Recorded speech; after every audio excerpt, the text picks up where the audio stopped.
Lecture 9. Disorder first in vital force.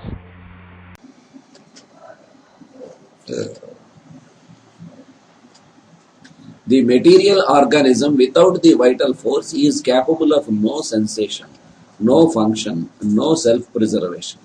It derives all sensation and performs all the functions of life solely by means of immaterial being, the vital force, which animates the material organism in health and in disease. Health loan disease లోను కూడా అంతేనా కదా ఏం చెప్పాడు అంటే ఏంటి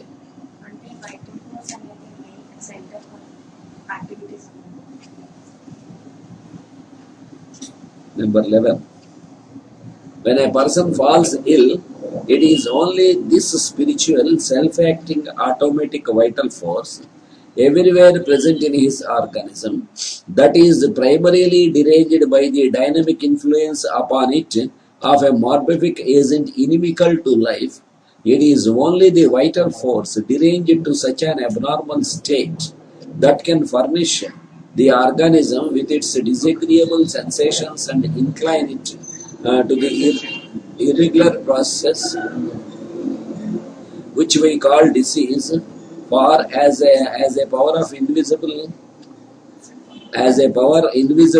in itself and only cognized by the effects of the organism, its morbid derangement only makes itself known by the material manifestation of disease in the sensations and functions of those parts of the organism exposed to the senses of the observer and physician, that is by morbid symptoms, and in no other way can it make itself known.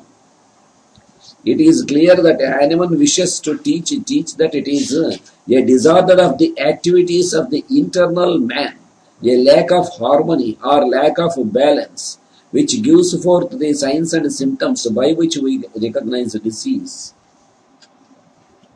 ఆ లోపల ఉన్నటువంటి inner force ఏదైతే ఉన్నదో దాంట్లో disorder అనేటువంటిది disease అనేటువంటిది అసలు first time వరల్డ్కి ఇచ్చింది ఈయన. These sensations constitute the language of the disorder, that is by the means by which we recognize disorder and disease. This immaterial vital force, this simple substance, everywhere pervades the organism. This simple substance everywhere pervades the organism, and in disease, this disorder everywhere pervades the organism. It pervades every cell and every portion of the human economy. We will see in course of time that the change in form of a cell is the result first of disorder, that the deranged of the immaterial vital principle is the very beginning of the disorder, and that with this beginning there are changes in sensation by which man may know this beginning, which occurs long before there is any visible change in the material substance of the body. మరి శరీరంలో ఎక్కడైనా ఏ టిష్యూలోనో ఏ ఆర్గాన్లోనో వాడికి disease తెలిసి టెస్ట్లు తెలిసే కాదు, like చాలా ముందు నుంచే వీడికి ఈ వైటల్ ప్రిన్సిపల్లో ఉన్నటువంటి డిజార్డర్ వాడికి ఉన్న ఇన్కన్వీనియన్స్ తెలియజేస్తుంది. దాన్నే మేష్ గారు చెప్తూ మనకి ఏమంటారంటే, ఆ మందు వేసుకున్నాం ఎలా ఉంది అంటే బాగుంది. ఏమిటి బాగుంది? ఏమిటి బాగుందంటే బలాందని ఏం లేదు, నీకు తలనొప్పి తగ్గిందా తగ్గలే, దేనికోసం వచ్చావు, జాయింట్ పెయిన్స్కి వచ్చావు, తగ్గిందా తగ్గలే, మరి ఏమిటి బాగుంది అంటే మెడిసిన్ వేసుకున్నప్పటి నుంచి బాగుంది అనిపిస్తుంది అన్నమాట. అదే ఫస్ట్ ఇండికేషన్. అలాగే ఏ టెస్ట్స్లో ఎక్కడ ఏం చేసినా ఏమీ లేదు కానీ బాగులే నాకు అనిపిస్తుంది. ఏమిటి బాగోలేదు? అన్నీ బాగానే ఉన్నాయి, టెస్టులన్నీ పర్ఫెక్ట్గా ఉన్నాయి, నీకు అన్నీ బాగానే ఉన్నాయి, టెస్ట్ల వరకు బాగున్నాయి కానీ లోపల బాగోలే. మొన్న పేషెంట్ కానీ వచ్చారు, ఆయన కాన్స్టిపేషన్, డైజెస్టివ్ డిజార్డర్ అవన్నీ సఫర్ అవుతున్నాడు చాలా సంవత్సరాలు.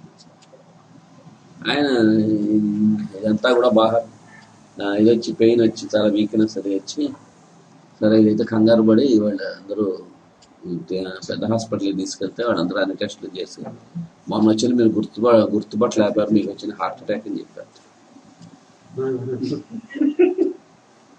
కానీ ఒక 15-20 మందులు ఇచ్చి రోజు వాడుతూ ఉన్నాను అన్నమాట.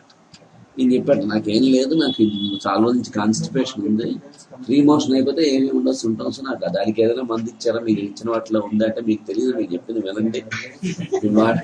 అసలు దీని గురించి అసలు వాళ్ళు ఏం పట్టించుకోవట్లే, కాన్స్టిపేషన్ గురించి నాకు ముందు నుంచి అదే. మీకు హార్ట్లో ఒక వాల్వ్ దెబ్బతింది, దానికి ఆపరేషన్ కూడా లోపలి మందులతో పర్ఫెక్ట్లీ మిగతా హెల్త్ అంతా శుభ్రంగా ఉండవుతుంది. అది చెప్పాడు నాకు అసలు కాన్స్టిపేషన్ ఉంది, మోషన్ అవడం లేదు, దానివల్ల ప్రాబ్లమ్స్ వస్తున్నాయని చెప్పినా వాళ్ళు ఎవరు వినిపించుకోవట్లేదు. ఈ మందులన్నీ వాడమంటారా, వాడాలా అన్నాడు. అక్కర్లేదండి.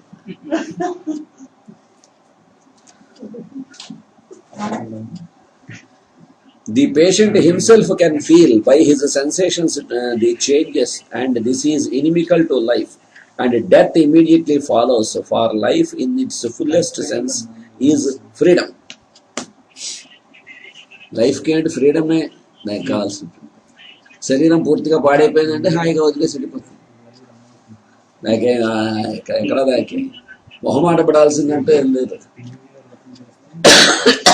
శరీరం పూర్తిగా డ్యామేజ్ అయిపోయా కూడా నువ్వు ఇంకా బతకవని డాక్టర్లు నీకు అన్ని పాడైపోయి లాభం లేదని చెప్పినా కూడా ఇంకెందుకు పనికిరాదు శరీరం అన్నా కూడా ఇంకా కొంతకాలం బతుకుంటే బాగుంటుంది వీడికి అనిపించచ్చు, కానీ ఆ లైఫ్ ఫోర్స్ లోపల అనిపిస్తుంది.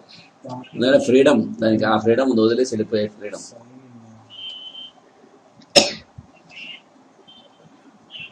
నెక్స్ట్ దానికి ఎగ్జాంపుల్ చెప్పారు. ఉద్యోగంలో చేరి 25 ఏళ్ళు అయింది కదా, ఈ కారు పాడైపోయింది, ఆఫీస్ వాడు ఇచ్చిన కారు, ఈరోజే కొత్త కారు ఆఫీస్ వాడు ఇస్తా ఉంటారు. నేను ఈ కారు నాకు వచ్చింది, నేను వదలను. ఈ కారులో నేను ఆఫీస్లో జాయిన్ అయ్యి ఈ కారు వచ్చినప్పటి నుంచే నాకు ఈ కారు వచ్చాక నాకు పెళ్ళయింది, అలాగే పిల్లలు పుట్టారు, వృద్ధిలోకి వచ్చారు అని చేత ఈ కారు వదలనంటాడు. ఒరే అది పాడైపోయిన కారు స్టార్ట్ అవడం లేదో, ఎక్కువ రిపేర్స్ వస్తున్నాయి, దాన్ని వదిలే కొత్త కారు ఇస్తా ఉంటాడు ఆఫీస్ వాడు. As soon as the internal economy is deprived in any matter of its freedom, death is threatening. Where freedom is lost, death is sure to follow.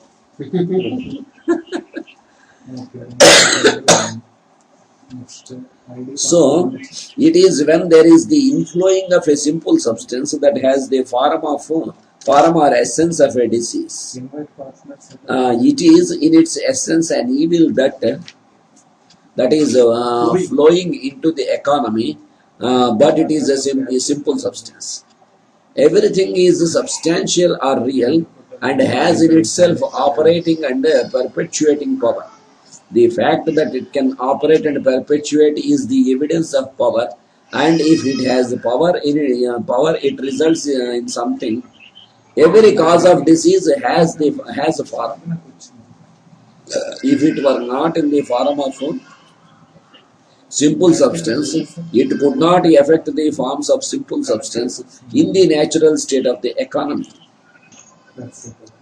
కదా డిసీజ్ స్టేట్లో ఉన్నటువంటి దాన్ని కూడా ఆ సింపుల్ సబ్స్టెన్స్ అనేటువంటి దాని ద్వారా ఎఫెక్ట్ అవుతుంది. వీడి సింపుల్ సబ్స్టెన్స్ అనేటువంటిది వాడికి ఎఫెక్ట్ అవ్వడం అనేటువంటిది జరగదు. అందుకే ఈయన కనిపెట్టింది ఏంటంటే అది ఎక్కడైతే ఎఫెక్ట్ అవుతుందో అలాగే సింపుల్ సబ్స్టెన్స్ మళ్ళీ ఎఫెక్ట్ చేయగలిగేటువంటి మెడిసినల్ ఏజెంట్ని ఈయన కనిపెట్టాడు. Moreover, it has its association from the finest forms of physical substance to the crudest, from beginning to end, from the inner to the outer. Such changes and activities as result in the very crudest forms are but the results of disease through a series of degrees, coarser and coarser to the outermost man. Everything that can be seen, that can be observed, with the aid of the finest instrument is but the result. ఎంత minute గా ఉన్నటువంటి operators తో కనుక్కున్నా సరే, finest microscope తో మేము కనుక్కోగలిగాం అన్నా కూడా ఆ కనుక్కున్నది రిజల్ట్ తప్ప కాదు కాదు ఒరిజినల్ గా. Nothing in the world of immaterial substance can be seen with any facility that is capable of seeing things. Any faculty that is capable of seeing things in the world of material substances. Simple substance అనేటువంటిది immaterial కాబట్టి material substances ని చూడగలిగేటువంటి ఏ capacity ఉన్న వాటితో అయినా సరే దాన్ని చూడడం కష్టం. అంతేగా.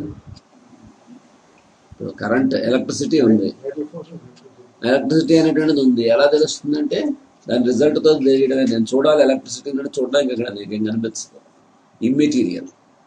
ఆ లైట్ వెలుగుతోంది, ఫ్యాన్ తిరుగుతుంది కాబట్టి కరెంట్ ఉన్నట్టు లెక్క. అవి కనుక ఆఫ్ పనిచేయటం లేదంటే కరెంట్ లేదని అర్థం. ఆ రిజల్ట్ను బట్టి తప్ప నువ్వు నేను చూడగలను, చూడాలి అంటే చూడలేవు అన్నాడు. The employment of instruments of precision will enable us to see the finest disease results, which are the outcome or results of of things immaterial. The bacteria, for instance, the very finest form of animal or vegetable life, but the cause of disease is a million times more subtle than these and cannot be seen by the human eye. The finest visible objects are but results of things still finer, so that the cause rests within. Clear చేసి పరిస్థితి. ఓ virus కానీ ఓ బ్యాక్టీరియాని కానీ నేను కనుక్కోగలిగాను అంటే దానికన్నా కూడా చాలా finest కానీ తెలియనటువంటిదే తప్ప ఇంకోటి ఏది కూడా నీకు ఇమ్మెటీరియల్గా ఉన్నటువంటిది నువ్వు ఏం చేసినా కనిపిస్తుంది. The morphic agents that Hahnemann refers to are simply the extremely fine forms of simple substance, or to bring them down to human thought, we might call them viruses. But viruses are often gross because they can sometimes be observed by the vision of man, and therefore we must remember that within the virus it is in its innermost, and that this innermost is in itself capable of giving form to the outermost, which is the visible virus aggregated and concentrated. నువ్వు virus అనుకున్నా సరే అది కనిపించదు అనేది కనిపిస్తుంది కంటికి, కానీ వాటిని ఆ రకంగా పనిచేసేటువంటిది ఆ రకంగా అవడానికి కారణం ఏంటి? వాటి తాలూకు ఇన్నర్ మోస్ట్ ఏదైతే ఉన్నదో అది మనకు కనిపిస్తుంది. దాని ద్వారా ఈ వైరస్ అనేది ఆ రకంగా పనిచేయడం జరుగుతుంది. The coarser forms would be comparatively harmless were it not for their interiors. Disease products are comparatively harmless were it not for the fact that they contain an innermost, and it is the innermost itself that is causative. The bacteria are the result of the conditions within. They are, as it were, evolved by a spontaneous generation. Literally, that is what it is. Every virus is capable of eschewing forms and shapes in ultimates. The causes of ultimates are not from without, but the immaterial, invisible center. Virus కానీ bacteria కానీ ఆ forms తీసుకోవడానికి, అదే రకంగా form అవడానికి, అదే రకంగా ఇదవడానికి స్పాంటేనియస్గా తయారవుతాయి. కారణం ఏంటంటే వాటి తాలూకు ఇంటర్నల్ ఇమ్మెటీరియల్ ఫోర్స్ ఏదైతే ఉందో వాటి ద్వారా ఫార్మ్ అవుతాయి. Operating under fixed general laws. It is only when the vital principle is disturbed by cause of a disease character, that is innermost of a virus in the form of a simple substance, that it gives forth any consciousness of itself. If there were no disturbing influence in the interiors of man, he never would have symptoms. As you sit there in your seats in a perfect state of quietude or tranquility, you are not conscious of your eyes, of your limbs, of your hair. అవేమో ఉన్నాయని తెలియదుగా. నీ గుండె కొట్టుకుంటుందో తెలియదు, నువ్వు ఊపిరి పీలుస్తున్నావు అని తెలియదు, ఏమీ తెలియదు. You have to stop and think whether you feel or not. When all the functions are carried on in a perfect orderly way, you have no consciousness of your body, which means that you are in freedom. నీ గుండె కొట్టుకుంటుందని ఎప్పుడు తెలుస్తుంది? జబ్బు ఉన్నప్పుడు, లేకపోతే గుండెగాడు వచ్చినప్పుడు తెలుస్తుంది. గాలి పీలుస్తున్నావు అని ఎప్పుడు తెలుస్తుంది? ఆయాసం ఉన్నప్పుడు తెలుస్తుంది. When not in freedom, the individual says, I feel.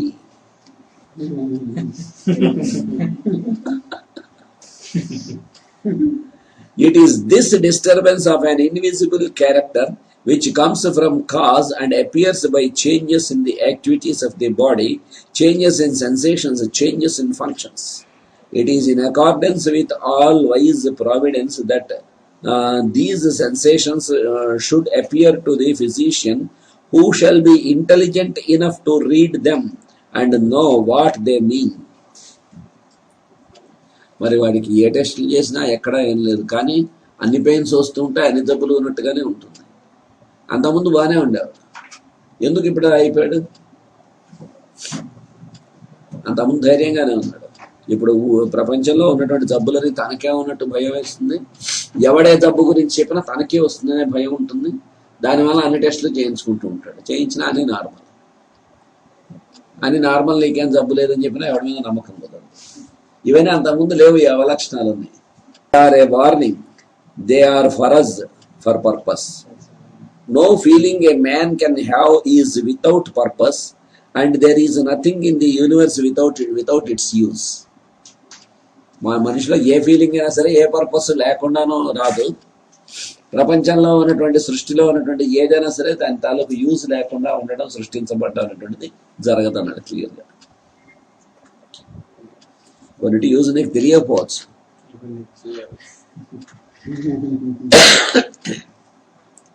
Hence, these morbid sensations reveal to the physician that there is a disorder. To establish freedom should be the aim of the physician, and if a physician's work does not result in placing his patient in freedom, he cannot heal the sick. For healing the sick is placing the patient in freedom, giving him absolute physical freedom. Absolute physical freedom. If the physician causes the pains to cease by a dose of morphine, can we call that freedom? Is the patient not made stupid beyond the recognition of the nature of his feelings? The large doses of the old school produce anything but freedom. Anything but freedom. We must look elsewhere to find that kind of healing which turns disorder into order and makes man free. By removing the signs and symptoms in an orderly way, by converting disorder into order so that the symptoms no longer have a cause, for as we have already seen, when the economy is turned into order, it ceases to give forth symptoms. We place our patients in freedom, both physical and mental. Only the vital principle thus disturbed can give to the organism its abnormal sensations and incline it to the irregular actions we call disease. This is totally different from calling the results of disease the disease. Example, calling Bright's disease cancer or palsy diseases. Most of the conditions of the human economy that are called diseases in the books are not diseases, but the results of disease. Paralysis. To call a group of symptoms a disease of one part and another group of symptoms a disease of another part is a great hearsay and leads to errors in prescribing that can never be corrected. Organic change is the result of disease. Morbid disturbances can be perceived solely by means of the expression of disease in the sensations and actions. We would have no means of perceiving the morbid disturbance of the invisible principle except by morbid sensations, and if these were not present, we would have no means of putting the patient in freedom. There are patients so sick. There are patients so sick that they cannot be put in freedom. Those for whom there are no means of cure, and in these, while the internal structural changes are going on slowly, the morbid symptoms are not present. Such patients continually change the doctors and change climates, recognizing as it were that no one is capable of relieving them. ఎందుకంటే వాళ్ళకి అసలు cure అయ్యే stage దాటిపోయింది పాపం. అంచేత వాళ్ళకి ఏ రకంగా change చేసినా కూడా వాళ్ళకి ఏ రకమైన రిజల్ట్ కనిపించదు. With an incurable change in a vital organ, all or most of the symptoms that existed go away. The symptoms of the diseases are suppressed, as it were. by the tremendous strain upon the system. This is particularly true of the malignant forms of disease results. The symptoms that existed years ago have disappeared, and the patient says, "Oh, they did not amount to anything. I had them all my life." But those are the symptoms that would manifest to the physician the nature of the remedy, for they give to him the real image of the sickness. ఎప్పుడో ఉన్నటువంటి అవన్నీ కూడా నాకు తగ్గిపోయాయండి, అవన్నీ పెద్ద విషయం కాదు, ఇప్పుడు క్యాన్సర్ అన్నారు, ఇదే ముఖ్యం అంటాడు. Some doctors say, "Oh, we will have a remedy for cancer someday," having in mind only the symptoms of cancer. This is the symptoms that represent the results of the disease, and not the symptoms that represent the disease itself. There is a vast difference between these two.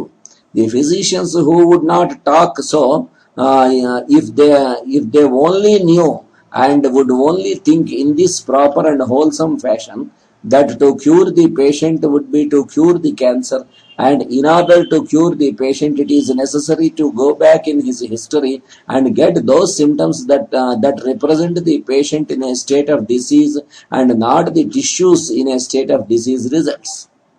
In the latter state, the original symptoms of the disease have often disappeared. They are as it were swallowed up. ఈ ఉన్నటువంటి present tissue change అవి మొత్తాన్ని disappear చేసి మింగేసింది. అంచేత అవన్నీ ఇప్పుడు లేవు. ఆ హిస్టరీ అంతా ఆయన తెలుసుకోగలిగితేనే మనం వీడికి పాలియేషన్ ఇచ్చినా, లేకపోతే వాడికి క్యూర్ అనేటువంటిది పాసిబుల్ అయినా, అవి తెలుసుకున్నప్పుడే సాధ్యం, అవి లేకుండా సాధ్యం కాదు.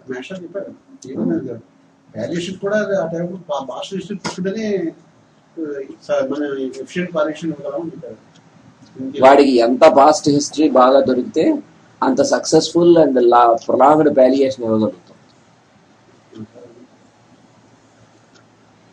So it is when the innermost disease has acted and the whole body is full of disease results, such as dropsical conditions or pus sacs or hip joint abscess.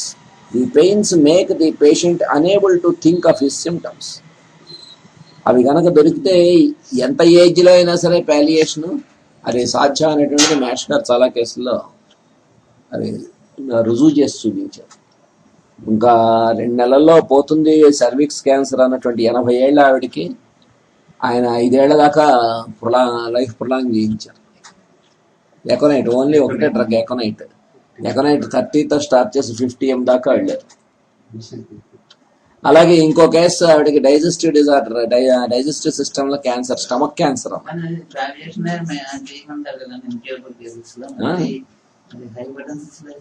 వేయకపోతే అక్కడ అలాగా ఆ డిసీజు పేషెంట్ అడుగుతున్నారు next. ఇప్పుడు ఆవిడకి విపరీతమైనటువంటి ట్రాంక్యులైజర్స్ వేసినా కూడా అసలు నిద్ర పట్టేది కాదు, నొప్పి తగ్గేది కాదు, పెయిన్ కిల్లర్స్ ట్రాంక్యులైజర్స్ వేసిన మేము ఏం చేయలేమని చెప్పారు. హాస్పిటల్లో ఉంది ఆవిడ, డిశ్చార్జ్ చేసి తీసుకెళ్ళిపోండి, ఇవన్నీ ఊరికే సాటిస్ఫాక్షన్ ఇంట్లో పెట్టుకుని ఇది చేయండి అని చెప్పారు. వాళ్ళ అబ్బాయి మేష్ గారి దగ్గరికి వచ్చారు. వెళ్ళి మేష్ గారు ఇలా అన్నారు, మా అమ్మగారికి ఏదైనా హెల్ప్ చేయగలరేమో చూడండి అంటే, వెళ్ళి మేష్ గారు వెళ్ళి ఏంటమ్మా అని అడిగారు. ఒకటే ఎక్స్ప్రెషన్ చాలా కరెక్ట్గా చెప్పింది ఆవిడ. ఆయన నాకు ఈ నొప్పి అనేటువంటిది, ఈ బాధ అనేటువంటిది, ఈ మంట అనేటువంటిది ఎలా ఉంటుందంటే 100 తేళ్లు ఒకే చోట ఉండి అది అలా కరిచేస్తుంటే కుట్టేస్తుంటే ఎలా ఉంటుందో అంత బాధగా ఉంది నాయన నాకు అంది. దాని మీద మేష్ గారు ఎకోనైట్ 200 వేశారు. వేస్తే అంతకుముందు అస్సలు నిద్ర పట్టింది. 24 hours ఆవిడకి మంచి రిలీఫ్ వచ్చింది, పెయిన్ తగ్గింది, బర్నింగ్ తగ్గింది. మళ్ళీ రిపీట్ అయింది, మళ్ళీ ఎకోనైట్ 200 వేశారు. వేస్తే ఒక 3 days బాగుంది. మళ్ళీ రిపీట్ అయింది, మళ్ళీ ఎకోనైట్ వేశారు. 1 week బాగుంది. మళ్ళా రిపీట్ అయింది, మళ్ళా 200 మళ్ళా రిపీట్ అయింది, మళ్ళీ ఎకోనైట్ 200 వేశారు. పని చేయలేదు, 1M వేశారు. ఒక 2 weeks దాకా ఆవిడకి ఏం లేదు, శుభ్రంగా లేచి తిరిగింది. అసలు నొప్పి లేదు, మంట లేదు, నిద్ర పట్టేస్తుంది, హాయిగా ఉంది. ఆవిడ మేస్టర్ గారు కాళ్ళ మీద పడి ఒకటే అడిగింది, మొత్తం నా పిల్లలందరి పెళ్లిళ్ళు చూశాను నాయన, నా మనవాళ్ళందరి పెళ్లిళ్ళు చూశాను, ఒక్క మనవాడి పెళ్లి మాత్రం ఉండిపోయింది, అది చూసేదాకా నన్ను బతికించండి.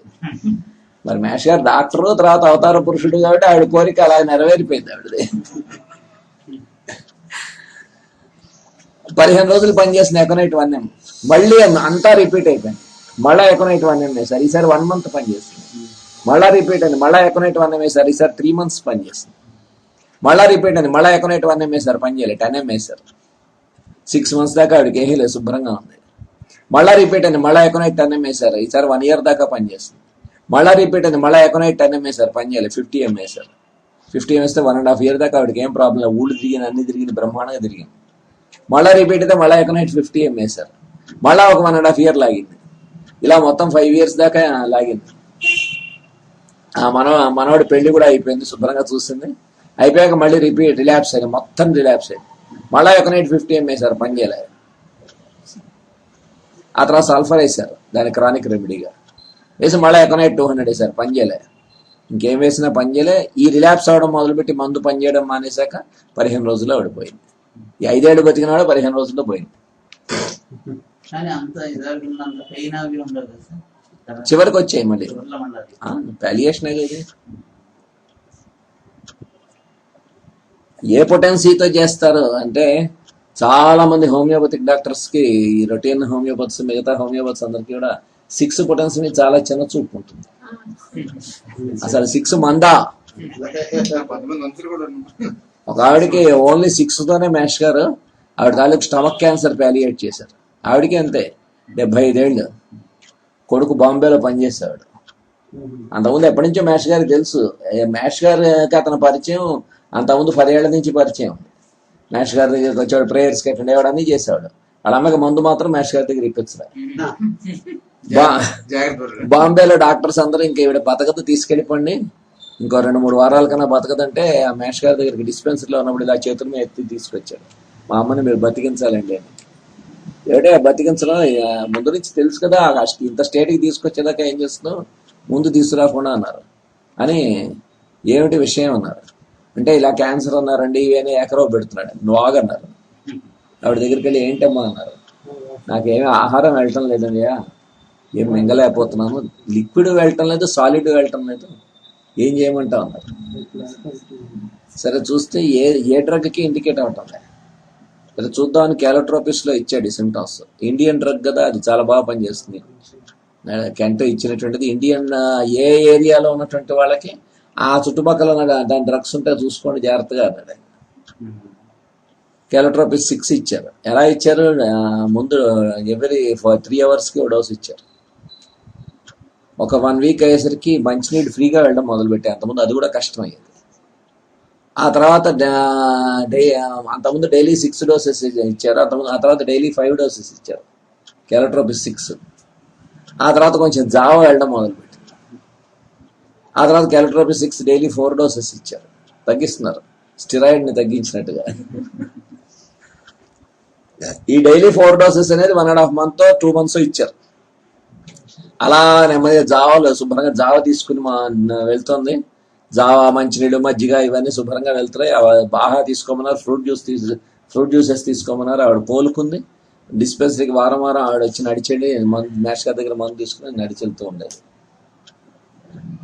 ఒక 6 months అయ్యేసరికి ఇలాగా డైలీ 4 doses చొప్పున ఒక 2 months 2.5 months ఇచ్చారు. తర్వాత డైలీ 3 doses తీసుకొచ్చారు. అదే డ్రగ్ మార్చలే, క్యాలోట్రోపిస్ 6.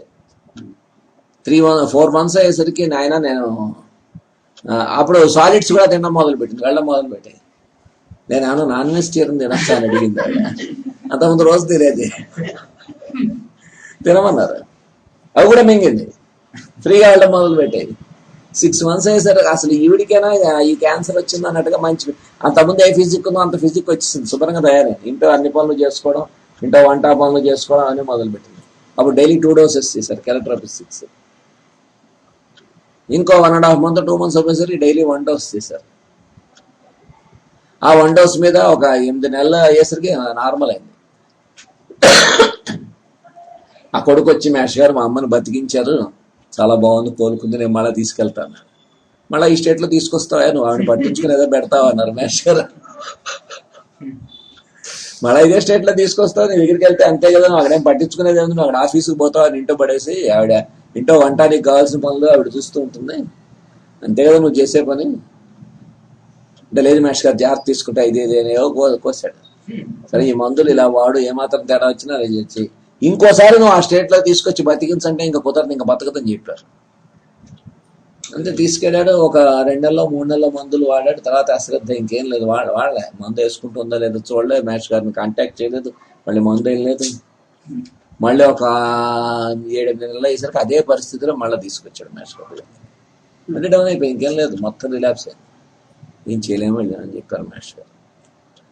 ఆవిడ మ్యాచ్ గారిని మళ్ళీ బతిమాలి, నేను చేయలేమమ్మా, నీ కొడుకు చేసిన దానికి, నీ సాటిస్ఫాక్షన్కి మంది ఏమంటే ఇస్తా కానీ ఇప్పుడు చేయగలిగింది ఏం లేదని చెప్పి మళ్ళీ ట్రై చేశారు కదా. ఓకే, 1.5 year, ఒక వారంలోనో 2 వారాల్లో పోతుంది అన్నది. ఓన్లీ కెలోట్రోపీ 6 పొటెన్సీ ఏం చేస్తుందంటే మరి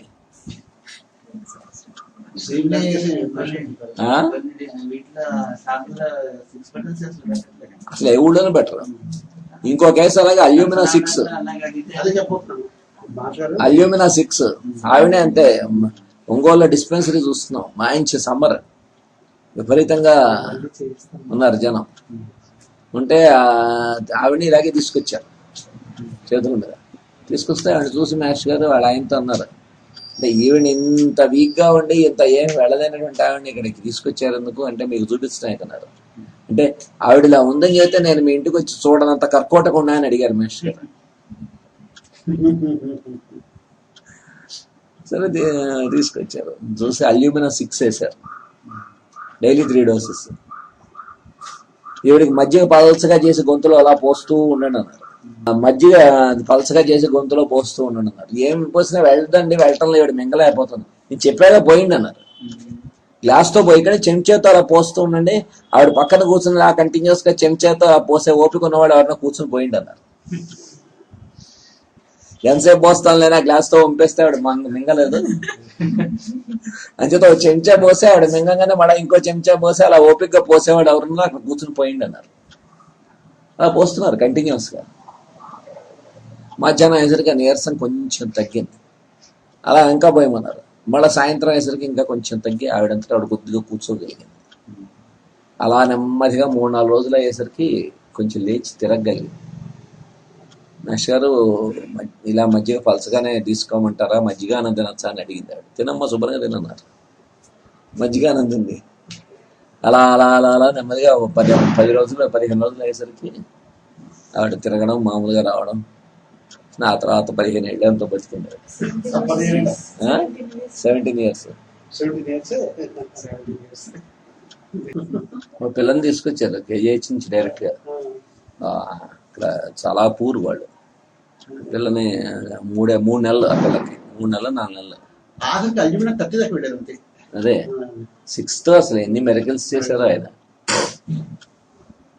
ఆ పిల్లకి అంతే, వాళ్ళు కేజీహెచ్ లో అలా సెలైన్లు అవి పెట్టారు. విపరీతమైన మోషన్స్, వామిటింగ్స్. ఏ మంది వేసినా మోషన్స్ అయిపోతున్నాయి, ఆగటంలే. ఎన్ని సెలైన్లు పెట్టినా ఆగటంలే. వాళ్ళు పంపించారు, ఇంకా ఈ పిల్ల బతక తీసుకెళ్ళిపోండి. ఎవరో వాళ్ళ ఇంటి దగ్గర చెప్పారని మేష్ గారి దగ్గర తీసుకొచ్చారు. అసలు కూర్చోమన్నారు. చూస్తే ఆ పిల్ల అన్కాన్షియస్గా ఉంది. చూద్దాంలే అని చెప్పి హెలిబారస్ 200 వేశారు. 1 గంట తర్వాత నుంచి మజ్జిగ పలచగా చేసి స్పూన్లో హాఫ్ స్పూన్ అలా పోస్తున్నారు. గంట సేపు మ్యాష్ గారే పోసారు. తర్వాత మా ఎవరినో పోయమన్నారు. సాయంత్రం అయ్యేసరికి ఆ పిల్లకి స్పృహ వచ్చింది. ఇంకా వాంతులు విరేచనాలు ఏం లేవు. మర్నాడు బాగా తేరుకుంది. ఇంకేదైనా మామూలుగా పాలు అవి ఇచ్చి పడితే తాగడం మొదలు పెట్టింది. 3rd day అయ్యేసరికి మామూలు యాక్టివిటీ.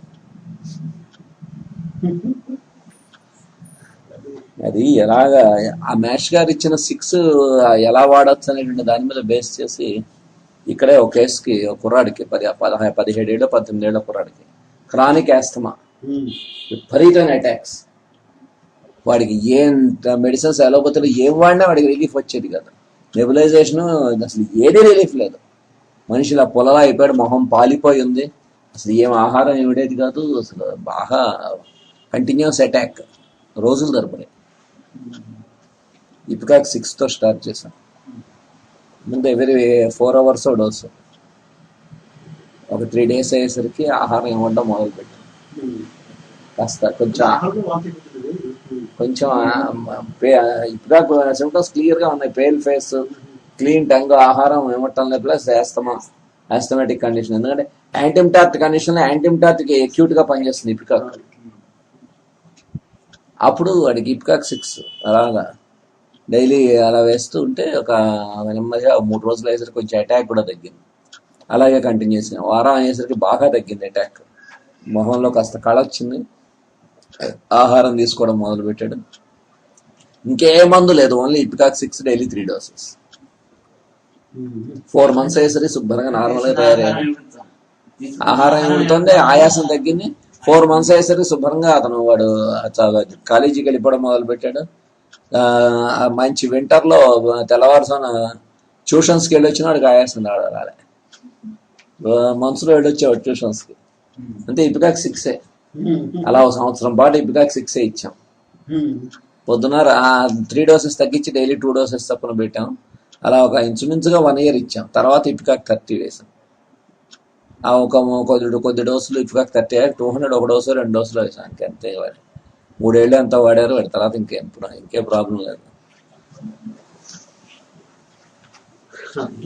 6 పొటెన్సీని ఎంత పవర్ఫుల్ గా వాడచ్చు అనేది మనకి మ్యాష్ గారు ఆ 6 పొటెన్సీ తలకు వాల్యూని ఎంతలా ఇచ్చారో ఆయన అసలు 6 పొటెన్సీని అలా వాడచ్చు, టిష్యూస్ ని అలా వాడచ్చు అనేది కూడా ఇచ్చింది ఆయన. ఒకసారి సోరియాసిస్ కేసు చూసాం. అప్పుడే మాకు అయిపోయింది, డిహెచ్ఎంఎస్ అయిపోయి కొత్తగా వచ్చిన రోజుల్లో అది మంచి డిస్పెన్సరీ బిజీగా ఉంది. మేష్ గారు వెనకాల నుంచి చూస్తున్నాం. ఒకడు వచ్చాడు, వాడికి విపరీతమైన సోరియాసిస్ ఒళ్ళంతా కూడా. వాడు హోమియోపతి వాడాడు, అలోపతి వాడాడు, యునానీ వాడాడు, ఆయుర్వేదం వాడాడు. ఏం వాడినా కూడా అలాగే వస్తుంది. కేసు అంతా రాసాం. రాసి మేష్ గారికి ఇస్తే ఇంత క్రానిక్గా ఉంది, ఇంత విపరీతంగా ఉంది, ఇన్ని మందులు వాడి వచ్చాడు కదా, ఏమిస్తారు మేష్ గారు, ఏమిస్తారు వాళ్ళ శైలీషియా 3x ఇచ్చారు మేష్ గారు. ఓన్లీ శైలీషియా దట్ 3x డైలీ 3 times. అంతకు మించి ఏమీ ఇవ్వలే.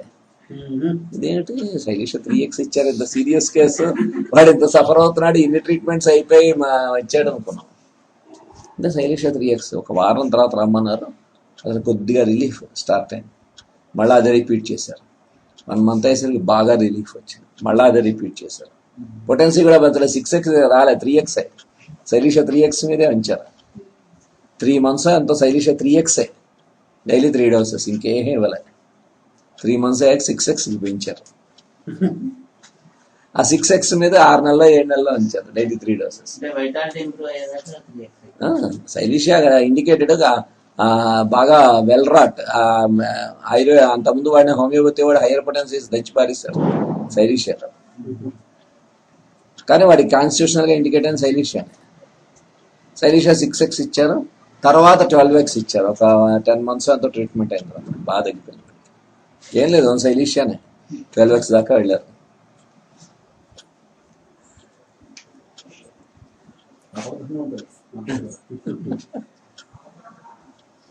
The pains make the patient unable to think of his symptoms. Then these physicians come along and prescribe for the resultant states and end in failure. They give silica for hip disease, hip joint disease, and bufo for epilepsy, and so on, giving medicines for groups of symptoms.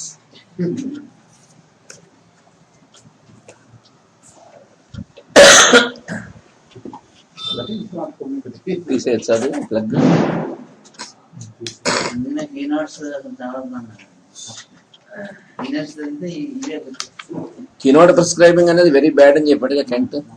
ఎప్పుడు కినోడ్ prescribing చేయొద్దని చెప్పారు mesh గారు Kent. Definite ఆ ఒక symptom మీద base చేసి ఇస్తారు. అది ఎప్పుడు చేయాలంటే అలాంటి ట్రీట్మెంట్ ఇన్క్యూరబుల్ డిసీజ్ స్టేట్లో ఒక్కోసారి చేయాల్సి వస్తుంది. ఒకసారి చేశారు మేష్ గారు. అక్కడ ఏంటి ఏం లేవు సిమ్టమ్స్. వాడు థ్రోట్ క్యాన్సర్, వాడు పోతాడని చెప్పారు. వాడికి 40-45 ఏళ్ళు ఉంటాయి. వాడు బతకడు పోతాడని చెప్పారు అన్ని చోట్లను. వాడు వచ్చారు. వాడు వస్తే వాడి తల్లి బతికుంది, ఆవిడ ముసలావిడ. ఆవిడ వచ్చి మేష్ గారు కాళ్ళ మీద పడి మీరే రక్షించాలి మేష్ గారిని. ఏడుపు. ఎవరో చెప్పారు మీ దగ్గరికి వస్తే తగ్గుతున్నారు. కేసు అంతా రాసాం. ఏం రాసిన దాంట్లో ఏం లేవు, ప్యాథలాజికల్ సింటమ్స్ తప్ప ఇంకేం లేవు. సరే చూస్తే వాడి అదృష్టం కొద్దీ ఒకే ఒక పిక్యూలియర్ అన్కామన్ సిమ్టమ్ కీనోట్ ఉందంటే, ఇంకేమీ లేవు, ఏమీ దిగటం లేదు. కష్టపడితే సాలిడ్స్ దిగుతున్నాయి కానీ లిక్విడ్స్ దిగటం. కామన్ సిమ్టమ్ అంటే అంత దిగని వాడికి లిక్విడ్స్ దిగుతాయి కానీ సాలిడ్స్ అసలు దిగవు. వాడికి ఇగ్నీషియా లెక్సెస్ రెండిట్లోనే ఉంది. వాడి కాన్స్టిట్యూషనల్ గా లెక్సెస్ సరిపోతుందని చెప్పి లెక్సెస్ 200తో స్టార్ట్ చేశారు. చాలా 1 year 1.5 year బతికాడు. ఆ తర్వాత ఒక వారం 2-3 వారాల్లో పోతాడు అన్నవాడు 1.5 year బతికాడు. సో శుభ్రంగా అన్ని తిన్నాడు. లెక్సెస్ 200తో స్టార్ట్ చేశారు. 10 AM దాకా వెళ్ళారు. వెళ్తే వాడు శుభ్రంగా ఒళ్ళు చేశాడు. ఇంట్లో పనులని ఆయనే చేయడం మొదలు పెట్టాడు. నాన్ వెజిటేరియన్ అవి తిన్నాడు. అన్ని ఏమేమి తిన్నా సరే మేము కూడా పడుతున్నాయి. అంతా అయిన తర్వాత తల్లి మేష్ గారి దగ్గరికి వచ్చి మా వాడిని బతికించారు, చాలా సంతోషం. ఇదేదే అంటే పేషెంట్ బ్రదర్స్ని వాళ్ళని పిలిచి చెప్పారు, ఇదే ఎంతో కాలం నిలవదు ఆవిడ చెప్పకండి, ఆవిడకైనా మిసెస్కినా ఏదో ఒక రోజున సడన్ గా మొత్తం అంతా తిరగబడుతుంది, ఇంకా బతకడు. ఇది జబ్బు తగ్గడం మాత్రం కాదు, జాగ్రత్త గుర్తుపెట్టుకోండి. దాని వ్యవహారం ఎలాగే ఉంటుంది. ఫిజికల్ గా క్యాన్సర్ వచ్చాక జాగ్రత్తగా ఉండండి అని చెప్పారు. 1.5 year తర్వాత మళ్ళీ సడన్ గా మింగుడు పడ్డం. వన్ ఫైన్ మార్నింగ్ వాళ్ళు లేచేసరికి అప్పటి నుంచి మింగుడు పడ్డం మానేస్తుంది. అంతే, ఇంక లెక్సెస్ అవి ఇవి ఏం వేసినా ఇంకా 1 week లో పోయాడు. ఈ 1.5 year హ్యాపీగా బతికిన వాడు ఇది రిలాప్స్ అయ్యి 1 week లో పోయాడు. This is not homeopathy. Such men then go off and say, "Oh, I have tried everything." But they have tried nothing but modern practice. It is a travesty upon homeopathy. అన్ని try చేశాను, ఎక్కడ ఏమీ మార్పు రాలేదు, ఎక్కడ గుణంగా అనిపించలేదు. కానీ వాడు ట్రై చేసిన అసలు homeopathy కాదంటున్నాడు. The expert physician can listen to signs and symptoms before morbid changes have taken place, and if no medicine have ever been administered, if no drugging has been resorted to, no morphine and no other violent and vicious drugs, the image stands out before him in relief. It is perfect because it has not been meddled with. Patient చెప్పిన science symptoms, వాడు చెప్పిన symptoms అన్ని విన్న తర్వాత already వాడేం వాడకుండా మన దగ్గరికి వస్తే పర్ఫెక్ట్ పిక్చర్ అనేటువంటిది అప్పుడు వస్తుంది. ఎందుకంటే ఏం డ్రగ్స్ వాటి తాలూకు బ్యాడ్ ఎఫెక్ట్స్ లేవు, ఏ డ్రగ్స్తోనూ వాడి కాన్స్టిట్యూషన్ బయటికి అవ్వలేదు. కాబట్టి కరెక్ట్గా వాడి తాలూకు సైన్స్ అండ్ సిమ్టమ్స్ అన్నీ కూడా బయటికి తెలుస్తాయి.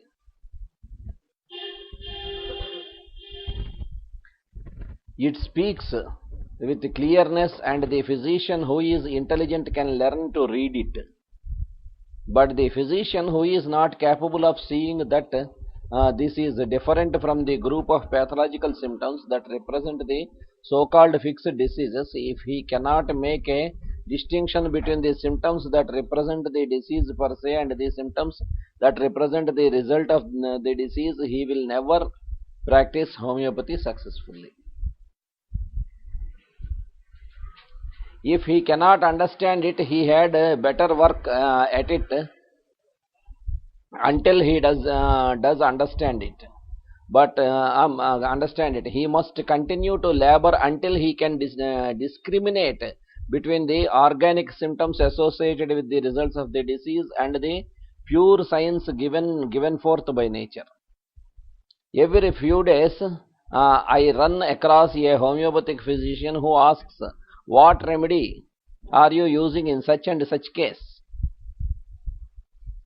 బలాంటి డిసీజ్లో ఏం వాడుతున్నావు అని అడుగుతూ ఉంటారు వచ్చి. కెంట్ గారు పెద్ద ఎక్స్పర్ట్ కదా ఆయన దాని దగ్గరికి వచ్చి. మేష్ గారు అక్కడికి బెల్జియం వెళ్ళినప్పుడు, స్విట్జర్లాండ్ వెళ్ళినప్పుడు అక్కడికి ఒక కెంట్ గారి డిసైపుల్ ఒక ఆయన, డైరెక్ట్ డిసైపుల్ ఒక ఆయన, ఓల్డ్ మ్యాన్, ఆయన చూద్దాం అని చెప్పి మేష్ గారు ఆయన దగ్గరికి వెళ్ళారు. వెళ్ళేసరికి మేష్ గారి కన్నా ముందు ఒక ఇద్దరు స్మిత్ ఆయన దగ్గరికి వెళ్ళారు. వెళ్తే అప్పుడు ఇద్దరు ఫిజిషియన్స్, హోమియో ఫిజిషియన్స్, చాలా పెద్దవాళ్ళు, వాళ్ళు బాగా ఎక్కడ ప్రాక్టీస్ చేస్తున్నటువంటి వాడు అమెరికా నుంచి వచ్చే స్మిత్ గారు కదా అని చెప్పి ఆయన దగ్గరికి వచ్చి, మీరు చాలా ఎక్స్పీరియన్స్డ్ కదా, డైరెక్ట్ కెంట్ గారి శిష్యుడు కదా, మీ దగ్గర నుంచి మేము నేర్చుకోవాలని వచ్చాం, what is your opinion about the remedies for cancer అని అడిగారు. అంటే వెంటనే ఆయన చెప్పాట, there is no treatment for cancer in homeopathy till now. There is treatment for the patient who is suffering from cancer.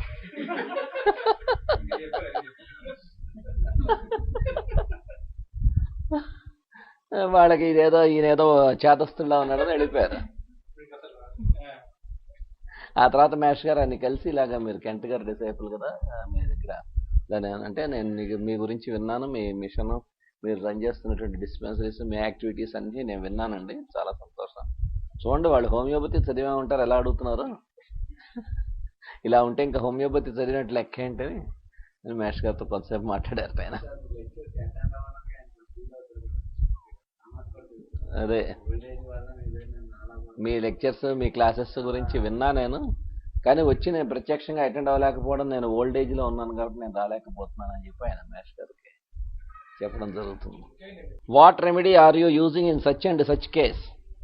Such a thing has no place in my mind and I look upon one who speaks in that way as a man untrained in homeopathics. I truly have lost my patience over such things, for the old grey heads who have practiced for years and pretended to practice homeopathy do not hesitate to say that the best remedy for epilepsy is so and so. Homeopathy ప్రాక్టీస్లో జుట్టు నెరిసిపోయిన వాళ్ళు కూడా ఇలా మాట్లాడినటువంటి వాళ్ళు ఉంటారు అంటున్నాడు. What nonsense! That is not adjusting the remedy to the state of the patient that existed before he had these structural changes and fixed groups of symptoms. For if you adjust a remedy to the pathological condition, you are not adjusting it to the patient, to his very beginnings down to the present time. He need not have pathological results. All the needs to have is symptoms. The patient can cure his own morbid anatomy. If you will take away the first state of disorder, his economy will be safe. If the results of disease cannot be removed, the patient himself will return to health, and the morbid anatomy will undergo such changes that it will not affect his state of health. The fibrinous adhesions need not necessarily go away. A state of quiescence comes and remains year after year, so long as he remains well. కాబట్టి వాళ్ళు improvement వచ్చే కొద్దీ కూడా అది ఉన్నటువంటి pathological చేంజెస్లో ఒక్కోసారి pathological changes అలా ఉండిపోవచ్చు. వీడిలో improvement వచ్చి వీడు బెటర్ అవుతూ ఉండే ఆ ప్యాథలాజికల్ చేంజెస్ కొంతకాలం అలా ఉండిపోవచ్చు. To think of remedies for cancer is confusion, but to think of remedies for the patient who appears to have cancer is orderly.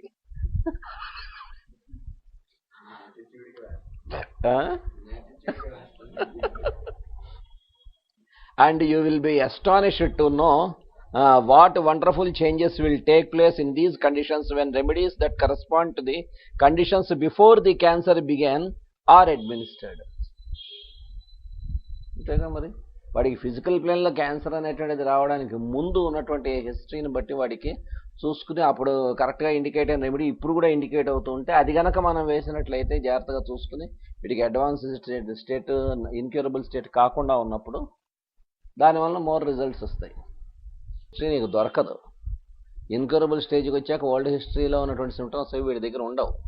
వాళ్ళు చెప్పని కూడా లేరు, మర్చిపోతారు వాళ్ళు కానీ వాళ్ళ తాలూకు వాళ్ళు కానీ.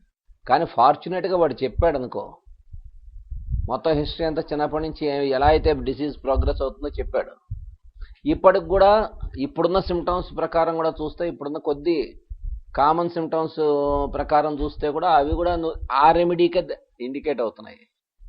అవి దీంట్లో ఇప్పుడున్న ఈ కొద్ది కామన్ సిమ్టమ్స్లో అన్కామన్ అండ్ ప్యాథలాజికల్ సిమ్టమ్స్ కూడా ఆ రెమెడీనే ఇండికేట్ చేస్తున్నాయి. ఇప్పుడు కూడా మనం ఆ రెమెడీ ఒరిజినల్ వాడి కాన్స్టిట్యూషనల్ రెమెడీ వేసినా వాడు తట్టుకోగలిగే స్టేట్లోనే వాడి వైటల్ ఫోర్స్ ఉంది. ఆ స్టేజ్లో మన దగ్గరికి వచ్చాడు అనుకో లక్కీగా, అప్పుడు మనం ఆ రెమెడీయే వేస్తే దానివల్ల ఏంటంటే సక్సెస్ఫుల్ ప్యాలియేషన్ అయినా అవ్వచ్చు, వాడు ఇన్క్యూరబుల్ స్టేజ్కి వచ్చేస్తే. లేదా ఇన్క్యూరబుల్ స్టేజ్కి దగ్గరలో ఉంటే, ఇంకా ఇన్క్యూరబుల్ స్టేజ్కి రాలే, కొన్ని అగ్రవేషన్స్ వచ్చి వాడిని యువతలకి లాగేయచ్చు. ఆ 12 అబ్జర్వేషన్స్లో చెప్తాడు మళ్ళీ తర్వాత. ఆ ఇండికేషన్స్లో ఏ ఇండికేషన్ కనుక వచ్చినట్టయితే నీకు కరెక్ట్ రెమెడీ, నువ్వు ఎగ్జాక్ట్గా ఇండికేట్ అయినటువంటి రెమెడీ వాడికి వేసినప్పుడు పేషెంట్ బెటర్ అవుతూ వాడి తాలూకు కండిషన్స్ కనుక వాయించేస్తే, కొన్ని అగ్రవేషన్స్ కనుక వచ్చేస్తే, నువ్వు అర్థం చేసుకోవాల్సింది ఏంటంటే వాడు ఇన్క్యూరబుల్ స్టేజ్ దగ్గరలోకి వెళ్తున్నాడు. లక్కీగా ఆ టైంకే నీ దగ్గరికి వచ్చాడు. వచ్చినప్పుడు ఆ రెమెడీ దొరికినప్పుడు పేషెంట్ ఇంప్రూవ్ అయ్యాడు. కొన్నాళ్ళు ఈ సిమ్టమ్స్ అనేటువంటివి వరుసనయ్యి ఆ తర్వాత దాంట్లో బెటర్మెంట్ వచ్చి వీలైనంత వరకు ఏమాత్రం అవకాశం ఉందో వాడిని ఇన్క్యూరబుల్ స్టేజ్కి వెళ్ళని కూడా యువతలకి లాగేస్తుంది. ఒక అబ్జర్వేషన్లో ఇస్తాడు ఇది.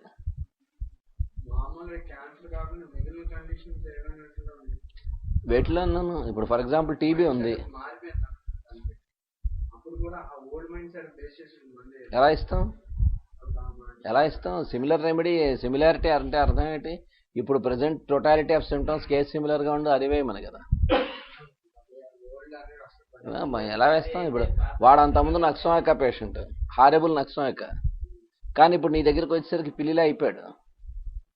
ఇప్పుడు ఎవడైనా తనినా కూడా వాడేం మాట్లాడటంలే, వాడు అసలు నక్సోయక సిమ్టమ్సే లేవు వాడి దగ్గర. ఎరా ఇంతకుముందు గొడ్డు కారం తినేవాట కదండి, ఇప్పుడు ఏం తింటామంటే తినలే ఉంటాడు. ఆ స్టేజ్లో ఉన్నవాడికి నువ్వు నక్సోయక వేస్తే వాడికి ఏం పని చేస్తుంది? ఇప్పుడు ఏం ఇండికేట్ అవ్వట్లే.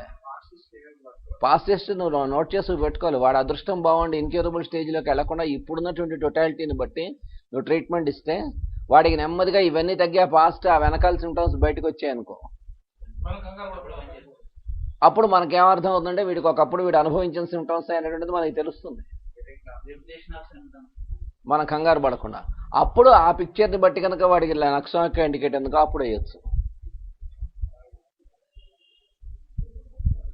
అంచేత ఆ ఒరిజినల్ హిస్టరీ ఏదైతే ఉందో అది దొరికితే మనకి మోర్ దేనికైనా కూడా మనకి ఎక్కువ ఉపయోగిస్తుంది.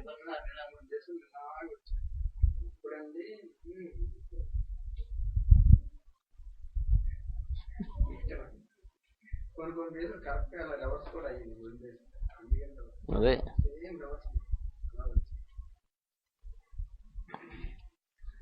Cancer is the result of disorder, which disorder must be turned in order and must be healed. We dwell upon this for many paragraphs to bring out this distinction between symptoms and results of disease. The true morbid sensations of a healthy organism are that it is first that the organism is in a state of health and capable of performing its functions, and then the morbid sensations of this healthy organism are the symptoms that come to the physician as a forerunner of death in parts and finally death of the whole. The patient tells the physician his sensations of the numbness of his fingers, of the pricking in his skin, of the pain in his stomach, etc. The sensations of any part of which he is reminded. The healthy man is not reminded of his parts. అంతేగా, వాడి part ఉన్నట్టు వాడికి ఎక్కడ గుర్తుండో, వాడికి health బాగుంది, వాడి కడుపు నొప్పి వస్తే కదా కడుపు లోపల పొట్ట ఉన్నట్టు గుర్తొచ్చేది. ఎవడంతేనా? ఆయా సంస్థ లోపల గాలి పీలుస్తున్నాను ఫర్ ది ఫస్ట్ టైం వాడికి తెలుస్తుంది. గుండె దడ వస్తే ఫర్ ది ఫస్ట్ టైం గుండె కొట్టుకుంటుందని తెలుస్తుంది. అప్పటిదాకా వాడికి అసలు వీటి మీద ధ్యాసే ఉండదు కదా. The healthy man is not reminded of his parts. He passes his stool without pain in the part. Constipation ఉన్నవాడికి అయితే అదొక పెద్ద రోజు ఒక యజ్ఞం. అదేం లేని వాడికి చాలా ఈజీగా మోషన్కి వెళ్ళి వచ్చేస్తూ ఉంటాడు. అదేం పెద్ద కష్టం కాదు వీడికి, అదొక పెద్ద వేరే పని, వేరే ప్రత్యేకమైనటువంటి కార్యక్రమం కాదు. వాడేం పుస్తకాలు పట్టుకెళ్ళక్కర్లే, పేపర్లు పట్టుకెళ్ళక్కర్లే.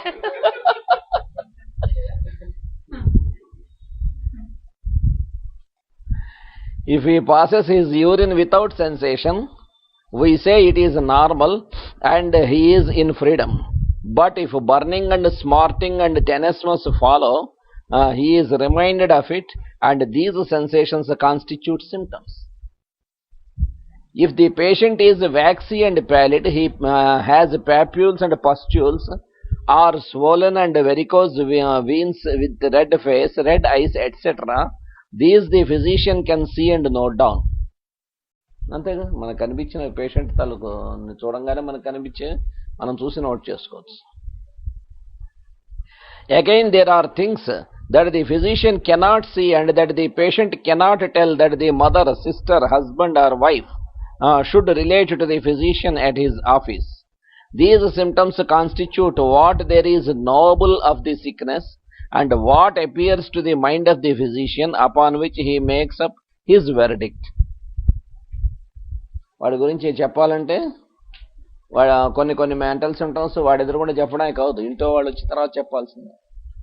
పొద్దున్న చెప్పిన కేసులాగా ఇక్కడ మదర్ వచ్చి చెప్పారు కదా, అలాగా ఆ కేసు గురించి వీడు ఎలా వాడిని అడిగితే ఏమయ్యా కోపం వస్తుందండి, కోపం ఏంటండి అసలు ఎవడు కోపడితే ఎవడు ఊరుకుంటాడు ఈ రోజుల్లో అంటాడు.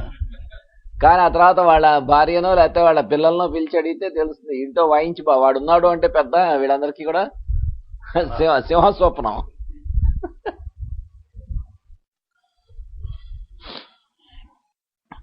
When the strong symptoms are all gathered together, the physician in studying the case must separate out those things that were observed years ago from those things that are observed today, noting how they have changed and why changed.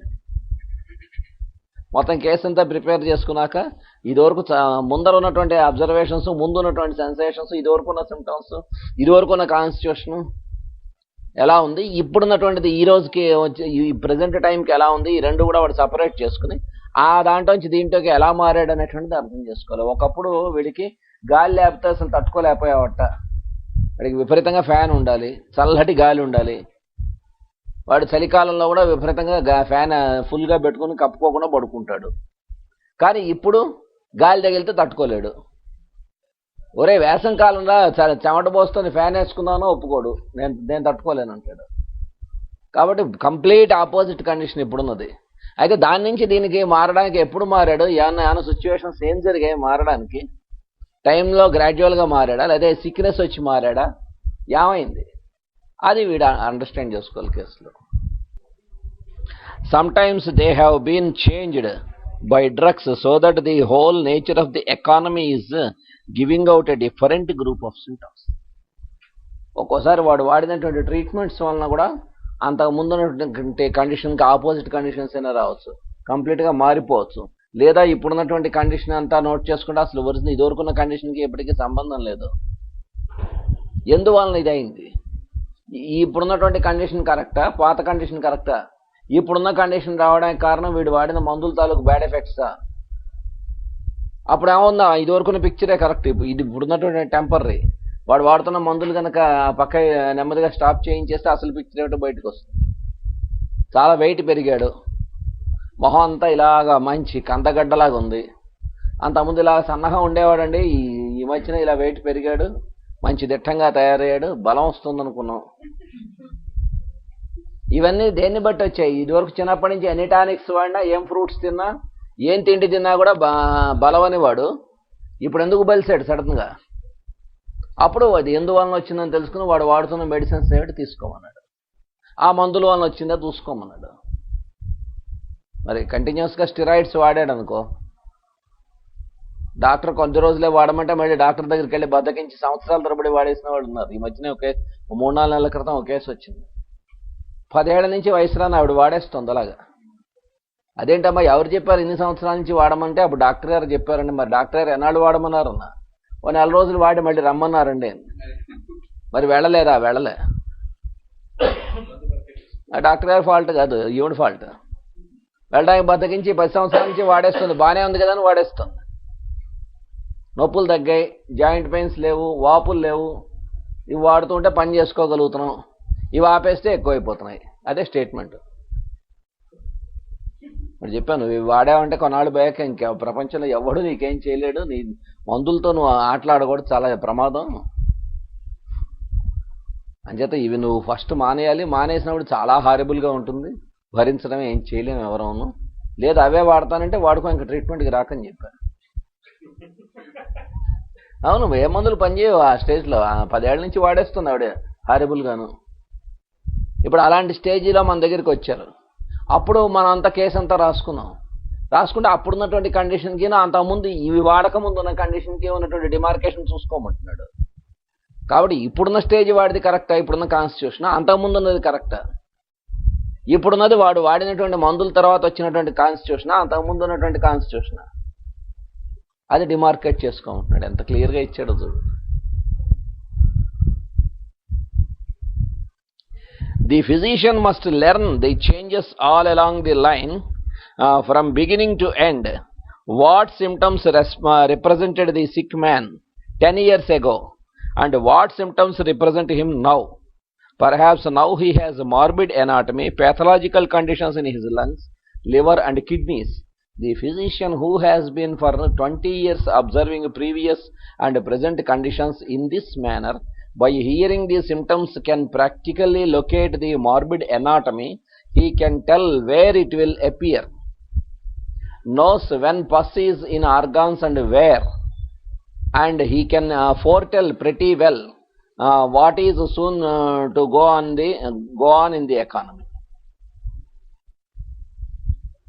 కాబట్టి ఆ రకంగా వీడు కనుక demarcate చేసుకుంటే వాడు ఏం జరుగుతుంది వీడు కొద్ది రోజుల్లో వీడి కండిషన్ ఏమవబోతుంది వీడు క్లియర్గా చెప్పగలుగుతాడు.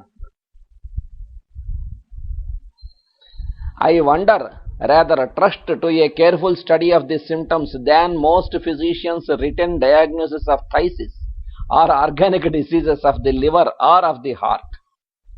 The symptoms do not lie.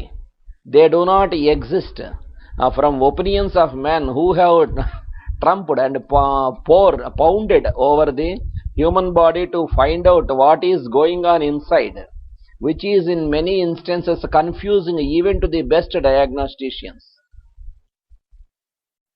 కాబట్టి వాడికి ఆ రకంగా ఉన్నటువంటి ఏ లక్షణాలు కూడా వాడికి వచ్చినటువంటి లక్షణాలు ఏవి కూడా అవి కరెక్ట్ పిక్చర్ని ఇండికేట్ చేస్తాయి, కానీ అవి అబద్ధం ఆడేవి మిస్లీడ్ చేసేవి ఏముండవు. లేదా వీడి ఒపీనియన్స్ ప్రకారం అవి మారడం అనేటువంటిది ఉండదు. కాబట్టి ఒక్కోసారి వీడు అనుకున్నట్టుగా ఓన్లీ టెస్ట్లో లేకపోతే అబ్జర్వేషన్స్, మైక్రోస్కోపిక్ అబ్జర్వేషన్స్, లేకపోతే స్కానింగ్లో, లేకపోతే మరి ఇప్పుడు ఈయన చెప్పిన ఎంత ఎగ్జాక్ట్ అంటే ఇప్పుడు మన కెంట్ గారు ఇస్తున్నటువంటి ఇండికేషన్లో ఒకే స్కానింగ్ చూసి ఒకటి ఒపీనియన్ చెబుతున్నాడు, ఇంకో ఒపీనియన్ చెబుతున్నాడు. ఎందుకు చెప్పాలి? అదే స్కానింగ్, అదే పర్సన్. కారణం ఏమిటి? వాడు సరైన డయాగ్నోసిస్కి రాలేకపోతున్నాడు, వీడు సరైన డయాగ్నోసిస్కి రాలేకపోతున్నాడు. అసలు డయాగ్నోసిస్ ఎన్ని రకాల టెస్టులు, లేటెస్ట్ అన్నీ కూడా చూసి ఏ డయాగ్నోసిస్కి రాలేకపోతున్నాడు? ఏం చేత?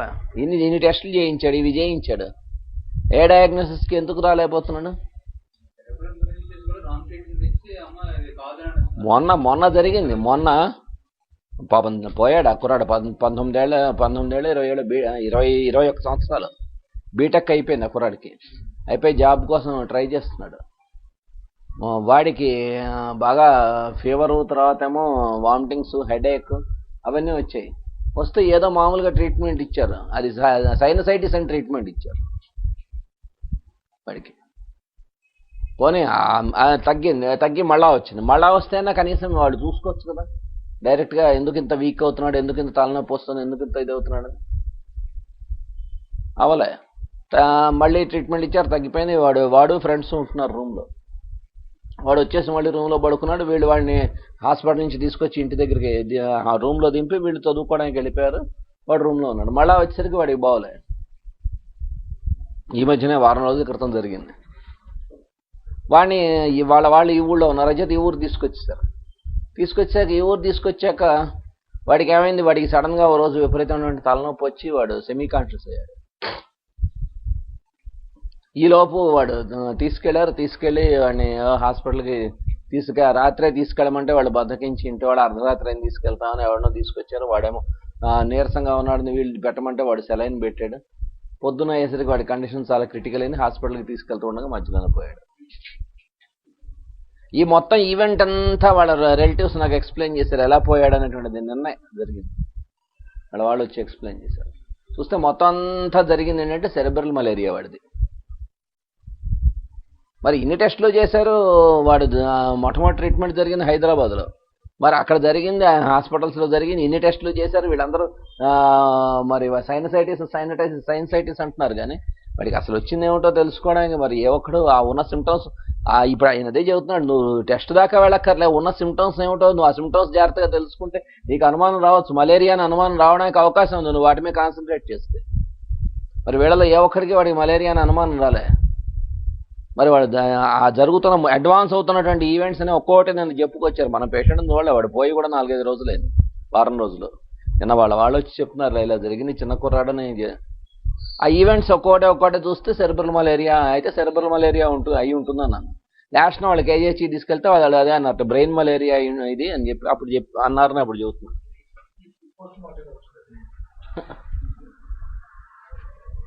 అంచేత ఆయన పాపం అదే చెప్తున్నాడు, సిమ్టమ్స్ని బట్టి జాగ్రత్తగా చూసుకోండి మీరు. ఎన్ని దీనికి వచ్చినా డయాగ్నోసిస్ అనేటువంటి దాని దగ్గర డిఫర్ అయిపోవచ్చు, కరెక్ట్గా రాకపోవచ్చు అంటున్నాడు. ఎంత క్లియర్గా చెప్పాడు. A considerable observation amongst medical men will lead one to discover that the dollar is the chief end of the practice of medicine. When practiced in the old way, there is nothing else in it, nothing to admire or cherish.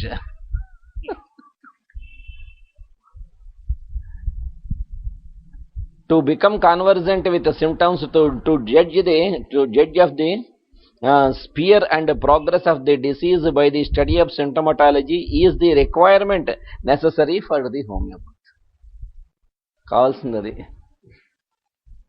Of course, bystanders will say to the patient that doctor cannot know much. He did not give you a physical examination.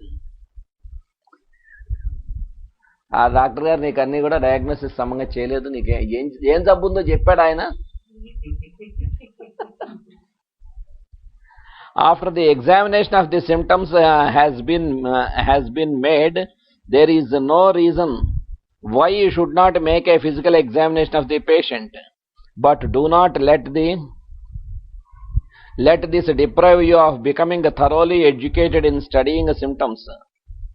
వాడికి కావస్తే వాడికి కనుక అవసరం ఉంటే physical examination చెయ్యి, కానీ ప్రత్యేకంగా దానివల్ల నువ్వు మిస్లీడ్ అయ్యి సిమ్టమ్స్ అనేటువంటి పోగొట్టుకోకర్లేదు. And to become wise in symptoms is to become an able prescriber. Study physical diagnosis to your heart's content,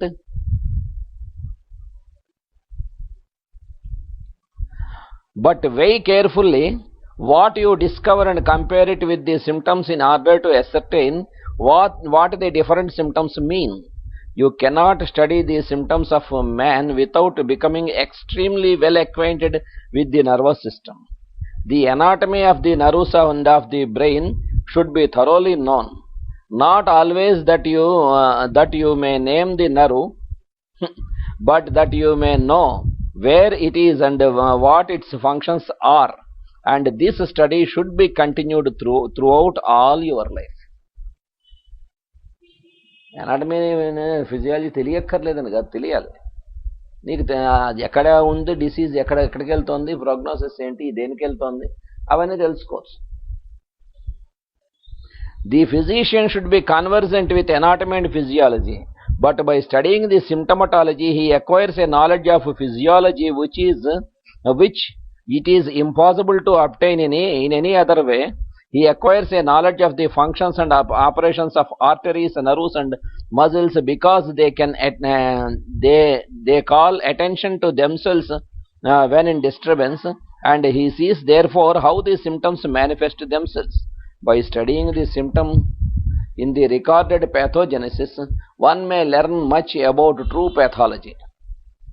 Morbid anatomy furnishes no basis for prescribing, but true pathology is often of the greatest benefit, helping the image of the sickness to shape itself before the mind. దానివల్ల real pathology ఏమిటో తెలుస్తుంది. ఈ morbid pathology అంటే results of the disease వచ్చిన తర్వాత ఉన్న pathology వలన ఉపయోగం లేదు, దానివల్ల నీకు మందులు ఇవ్వడానికిను పేషెంట్కి ఏం ఉపయోగం లేదు. అసలు ప్యాథాలజీ ఏమిటో ఈ మెథడ్ వలన తెలుస్తున్నాను.